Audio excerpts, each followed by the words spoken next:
It's about keeping a positive mental attitude, even in the times when everything is terrible. I just wrote a poem about how I have no real much of a reason to live, and how waking up just to make sure you're on time for court appointments or service provider meetings or to go beg for money or living just to make sure that you have clean clothing or to try to remember to brush your teeth. These aren't really good reasons to be alive. So I have to keep a positive mental attitude and hope that there's a future for me that I cannot yet see. Unfortunately, it's a difficult way to live, and I've been living basically independently from other people many years, other than people who want me to go to have a meeting with them to get my documents from me to help me with paperwork. And sometimes they're not really helping me, they're stealing my information. And sometimes they're trying to help me, and there's some sort of a pushback here in Washington, D.C., behind the scenes at the government level. Now, I've grown up here in the area. I've been married once, and I've had a few relationships in my life. And some of these people, their relatives, work in these government buildings. Some of these people I grew up around that work in these government buildings. And so their families worked in the government buildings before them. And so my question then becomes, how many families did I grow up around in this area, Washington, D.C., that I've known 20 or 30 or 40 years or more? Literally more than 40 years. I'm 52. And to know these families and then to wonder, have these families lived here for 200 years? Have these families lived for 300 years here in this country while taking advantage of the population, deceiving the population, committing genocide, and developing the use of paper money to pay for scalps of human heads to be brought to him to say, we have killed these people for you, now give us your paper dollars. And they were called silver certificates. And this is a true fact of the United States of America and what the government has done to people. And so when I see these families that I grew up around, and I see myself unable to get basic benefits or having my things deceived or having my paperwork subverted at the government level behind the scenes, and I mean in financial stuff too, in banking, I mean at Social Security at the office there. I also have attended a church here for a number of years. Some of the people in that church are the upper levels of government. Some of them, I believe, have helped me. And some of them, I believe, have hurt me or tried to hurt me or set me back. And they giggle in their back rooms and their backroom conversations. They giggle about what they've done to Nate or Than. So, my name is Nathaniel Shelhays Vizdos. I'm not from another country. And this is my second time in my life being on disability. It's not a good feeling. And all it guarantees me is a life of poverty in the United States of America.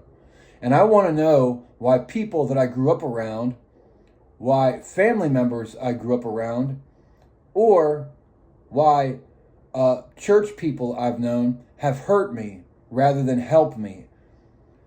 A fact of the matter is that 2 years ago, while I was reading the Bible on January 6th, the list of apostles changed. See, it used to be Matthew and Mark in the New Testament.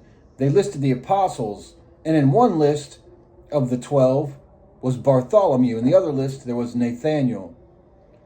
Well, on July 6th of 2022, the list of apostles became Bartholomew only, and also in Matthew, Mark, and Luke, not just in the first two. So that was difficult for me to understand how the text in the Bible changed in the list of the apostles. When you read the Bible in other languages, the apostles are given different names. That's another thing that doesn't make any sense to me. Then we look at April 12th of 2023, when I was incarcerated the second time. The Bible changed, that I noticed, when John 3 became John 1. And that is when it lists the apostle Bartholomew as Nathanael. And Jesus approaches and said, I saw you, Nathanael, under the fig tree before Philip saw you. Now, Philip is a disciple who also got close to the eunuchs of the Queen Bathsheba, who came to visit King Solomon and become his wife. Who Philip got into the caravan with the queen's eunuchs and taught them. That was Philip. Nathanael is also mentioned once or twice in other places in the New Testament. Then, strangely enough, I used to also read the Quran, which I've been told is not appropriate to read the Bible and the Quran. I disagree. They are all words of God and created by people and publishing companies. And one day, if I'm able, I will create my own versions of the Bible and the Quran and other holy books, and I will publish them under my own publishing as a means of earning money if possible. Which is what I'm trying to figure out now, is how to pick myself up. And it's even more difficult when you're eating rice and lentils and you feel like Neil from The Young Ones constantly. When you want to be Vivian, probably, or Mike, not Neil or Rick. And that's just how it is.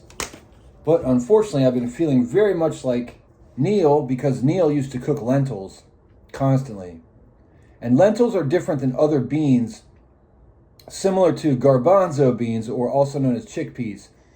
Lentils have a nutrient that other beans do not have. So that's why I'm eating lentils with brown rice. I do not get enriched rice that's full of riboflavin, niacin, and thiamine. Sometimes it has also, as an enrichment, ferrous iron sulfate. None of those four chemicals, as I can see, are good or necessary for anybody. And they never existed before science began enriching foods. That's not an enrichment of foods, that's a poisoning of the foods.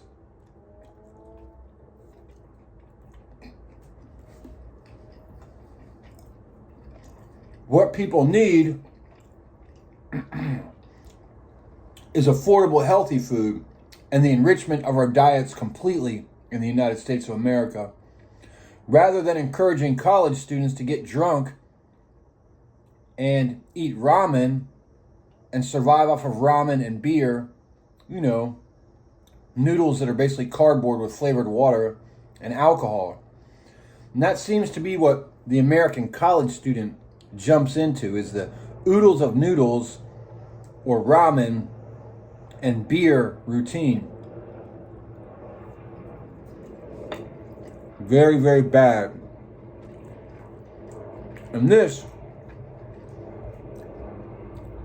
we call higher education, where you get a master's degree. The Freemasons are fond of giving people different degrees in society. Master is a bad term from slavery. Warden is a bad term from prison systems. The prison systems were created after Emancipation Proclamation and slavery was officially ended. Angola was the first federal prison, founded a few years later in Louisiana. So after you got your 40 acres and a mule, you had to buy everything you had from the slave master's store. You also had to pay rent for your cabin at some point, because if your water is cut off to your farm upstream and diverted, and you're told there's a drought, but truly your farm is simply being starved, so that you have to give up the rights to your farm and begin paying rent and be a sharecropper, and then basically still be a slave. And if you got out of line or talk shit, they'd either kill you or put you in prison. And when I say they, I mean the United States government. So that's the enemy. The United States government is also the biggest enemy of global peace. Look at who creates all the weapons of destruction. Look at who creates the evil societies. Look at who uses impregnating women as a method for creating new societies, controlling populations, and warfare. These are old evil tactics, ones incorporated by the United States of America since day number one.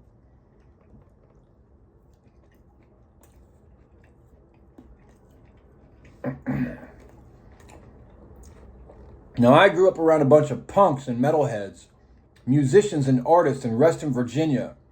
And when I returned to the DC area, I thought they might jump on board with their power and their money and their connections worldwide to help me. Instead, they've ignored me and pretended I don't exist, or stopped by to laugh once or twice in my face, saying they might help, or saying, dude, get yourself together. Come on, man, help yourself, pick yourself up. But they all came from the families that keep us down.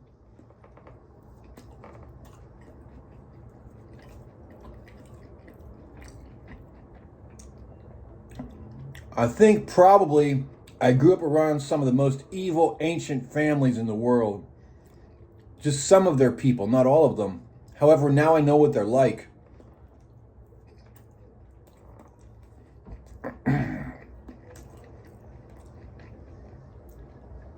It's interesting.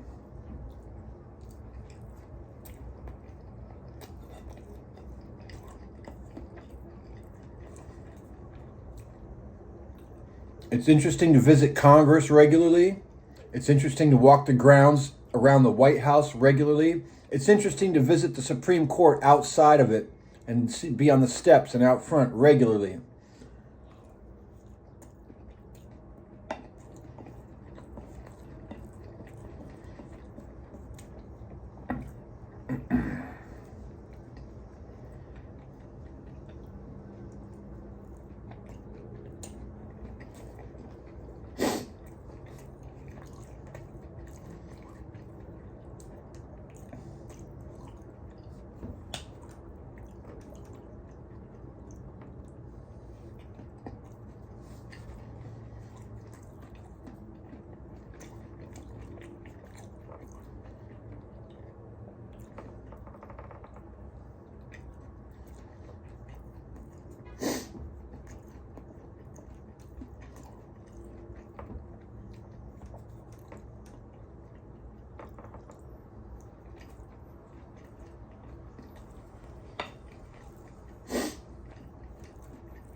So basically, in summary, I hate this world and I want to make it a better planet for everyone. And so even if God does not bless me with children of my own, all the other children on the planet will have a much better life and have a future full of opportunities. That's really why I came back to Washington, D.C. And that's really why I think God has shown miracles to people around me. And that's really why I guess I'm not dead, even though I guess I was supposed to be a number of times since I've come back here. Even before I returned, many times I've almost died. So yeah, I do hate this planet and this world, and I just want to make it a better planet and a better world. And if I'm not able to achieve that, I hope that someone understands that's why. And other than that, I don't really have nothing else. And I just have a hope that in the future I will have a family. That's all I hope for.